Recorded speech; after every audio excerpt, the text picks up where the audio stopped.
Welcome, Dolphins fans, haters, and everyone in between to your favorite show discussing the greatest franchise in sports, the Miami Dolphins. This is the PhinsPod. My name is Moose, your host, and the look of the league just keeps on shifting and changing as each week passes. There was a huge trade yesterday which sent quarterback Carson Wentz over to the Indianapolis Colts and into the AFC. The ripple and wake of that deal is likely going to impact the Dolphins' draft strategy going forward and affect how it is that Miami's going to look at trades and trade partners going forward. So we're going to look at that today and the teams behind Miami who could become viable trade partners. And as always, we'll take a quick look at the latest stories published over at PhinsPod.com. Let's dive in.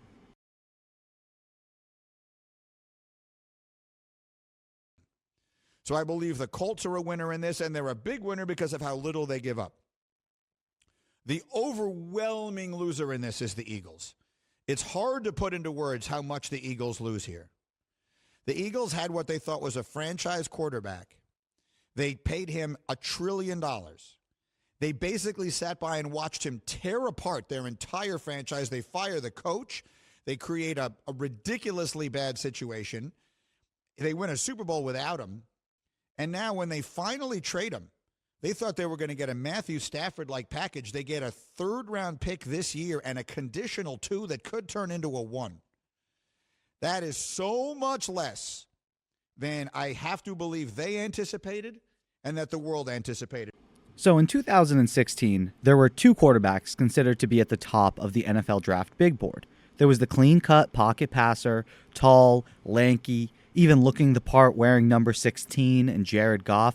The California product was considered a relatively sure thing at the time. It feels like every year they're telling us that the number 1 quarterback's a sure thing.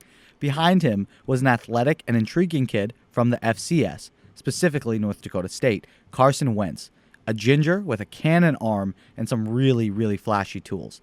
So the Rams held the first pick that year, and the Eagles made sure to position themselves within striking distance to get Wentz as well. After they had initially made a deal with Miami to actually move from 13 to 8, that was the deal that sent the Dolphins Kiko Alonso and Byron Maxwell. And then the Eagles leveraged the 8th pick to move up to number 2, and just like that, Goff was a Ram and Wentz was an Eagle. And since that time, both had made Super Bowls, with one Wentz not being able to play due to an injury, and Nick Foles getting the Super Bowl win with an amazing performance. Thank you again, Nick Foles. Anytime we're able to stop the Patriots from winning Super Bowls, I'm a fan. So thank you very much for your service. And regardless of the fact that it's been less than 5 years, and both these quarterbacks, including Goff, was able to get to a Super Bowl, just like that, things really went south. Goff was kicked out the door and sent to Detroit a couple weeks ago, where he's going to try to rebuild his career with Dan Campbell. And look, yesterday, the Eagles decided to part ways with Carson Wentz as well. They shipped him to Indianapolis for a 3rd-round pick and a conditional 2nd-round pick, which could become a 1st-rounder if Wentz starts at least 75% of the games for the Colts next year. Newsflash, he's definitely, barring injury, going to start at least 75% of the games next year. So, in essence, the cost was a 1st and a 3rd-rounder for Carson Wentz. And that is a far more fair trade than the reported amount that everyone's freaking out about, like, oh my God, you gave him for a bag of donuts. My opinions, regardless of the value for the Eagles, this was a dumb move. Wentz was not the problem. I don't know if you guys were able to watch Eagles football last year. And yes, Carson did regress. But that does tend to happen when your coach does not put you in the best position to succeed and the team builders around you, like your GM, team presidents, scouts, fail to provide adequate talent. Ask any Eagles fan, what's the number 1 position on their wish list this year? In the draft, who is everyone mocking for them? Wide receiver. They literally just took Jalen Reagor in the 1st round last year, ahead of Justin Jefferson and Brandon Ayuk, mind you. And any team which is going to be taking a wide receiver in the 1st round of the NFL draft in back-to-back years is either the reigning champion and they can afford such a luxury, like, the Chiefs taking Clyde Edwards-Helaire last year, or if, you're not the champion, you're the Eagles, and you're just constructing your roster horribly. So look, the worst part about this all is that we get a high-level quarterback sent from the NFC to the AFC, and yes, I still believe Carson Wentz can become that high-level quarterback. I saw enough in 2017, and I've seen enough from the Eagles to know that there's no way that was all on him. And yes, there were some horrible throws, there were some horrible mistakes, but I do think that really bled into his play style when he felt that he had to do everything. And it was apparent. If you remember that game on Monday Night Football this season where he threw the game-winning touchdown with like 30 seconds left, the Eagles played like crap the entire game. It was just Wentz who got them the win. So the way that people are kind of shifting the narrative right now as if the Eagles are better for this, I have a feeling that we're going to be facing Indy year in, year out going forward. So the Colts are a well-run team. They know what they're doing, and they're likely going to take a step forward next season, even though they did just make the playoffs. And I expect Indy to win the AFC South over Tennessee next season and have more than 11 wins. With that defense, growing weapons and rookies Jonathan Taylor last year and Michael Pittman, who are going to be entering their second years and likely a little more developed, a little more polished, and then also reuniting a former potentially MVP level quarterback with his quarterback's coach, and Frank Reich, who helped him be at his most successful, is just a weapon for success. So it's a recipe for success, So, and a weapon, frankly. So I really feel like if you saw the Indianapolis Colts with Phillip Rivers last year, Carson Wentz could absolutely do that for them, if not more, if not grow with them. So the Indianapolis Colts, I think, made a hell of a move that people are going to look back and be like, wow, that was a steal. Again, I honestly hope I'm wrong because that just means that there's less competition in the AFC. But Carson Wentz has really shown himself throughout his career, and I still think there's plenty left in the tank. There is a silver lining. The trade of Wentz could impact the market for the third overall pick, which Miami possesses. So regardless of how it's going to manifest itself in season, if we're just talking off season, then the Eagles did the Dolphins a favor. Because as of now, the teams that Miami can likely make a deal with behind them are Atlanta at number 4, so that would result in Miami just swapping picks with them, 3 to 4. Philadelphia at pick number 6. Carolina at number 8, and Denver at 9, with an outside shot of San Francisco at number 12. However, they'd likely have to give up a lot more to go up from 12 to 3 than some of these other teams, just historically speaking. So the trade of Wentz adds more likelihood that the Eagles may want to move up to get their guy, thus elevating the price for Miami's spot. So personally, I do not think the Eagles will take a quarterback in the first round. I mean, they just took Jalen Hurts in the second round last year, and he showed some promise. General game manager with potentially some more to show, but he showed promise enough where you shouldn't just throw him out the door. And you can use a guy like that to evaluate your roster in year one with Nick Sirianni. Starting sort of a rebuild, building from scratch, you want to see what you have, where you stand, where you need to improve, similar to what the Dolphins did in 2019. So having a guy like Jalen Hurts would absolutely be fine, and then you can go out next year and find your guy if necessary. Look, last year they had Wentz. He was their starter. In the second round, instead of getting him a weapon or trying to help support him or maybe, get a defensive player, they went and took Hurts, another quarterback. So now that Wentz is gone, giving up assets to move from number 6 to number 3, significant assets, to go from number 6 to number 3 to take another quarterback, that shows some serious ineptness, like inability to run a franchise. It would make no sense. However, the threat of a deal could still benefit Miami. The threat that the Eagles are interested could still help raise the price for teams behind the Eagles, like the Panthers and the Broncos and the Niners. So look, it would benefit Philadelphia for Miami to fall behind them in the draft order if they do end up taking a wide receiver, because then they would get to take their first pick of the litter. So it would make sense for them to want a team like Carolina to feel like, oh no, Philly might really want a quarterback too, and we really like Justin Fields or we really like Zach Wilson. We need to pay more to go up and get the guy. Now, Miami swaps picks with Carolina, and the Panthers are not a threat to the Eagles since they would be taking a quarterback, not one of the receivers that the Eagles would want, and therefore the Eagles get their first crack at it. So, although that doesn't mean Miami would, get their, it doesn't mean Miami will be disappointed because, again, that's a win to me. You slide back just a handful of selections and you get a haul of future picks, especially where Miami is right now. I mean, that would be ideal.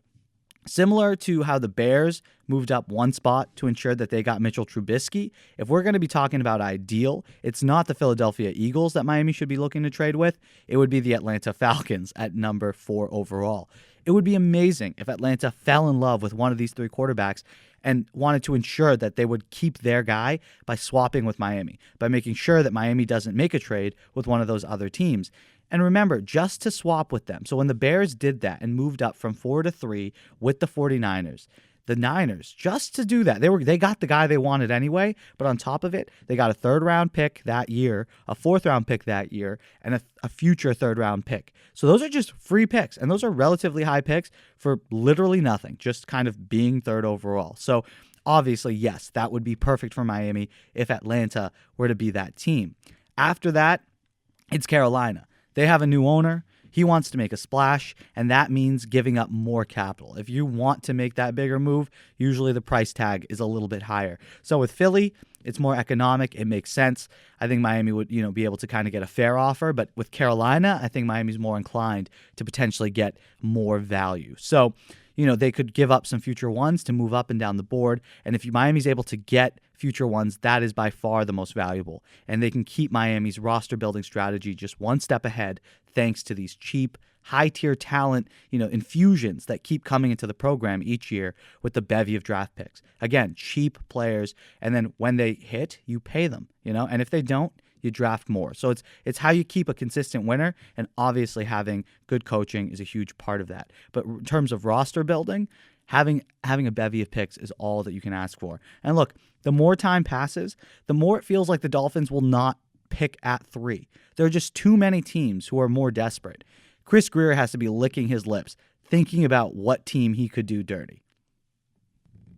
So in other news from across the league, the NFL announced that the cap floor for the 2021 season would be increased from the previously projected $175 million per the CBA agreement last offseason. We still don't know what that cap number will officially be, but the NFL announced that it will be at least floor $180 million. So that's good for teams that are potentially up against that $175 million number that was initially agreed upon and were worried that they would not have any room to work with.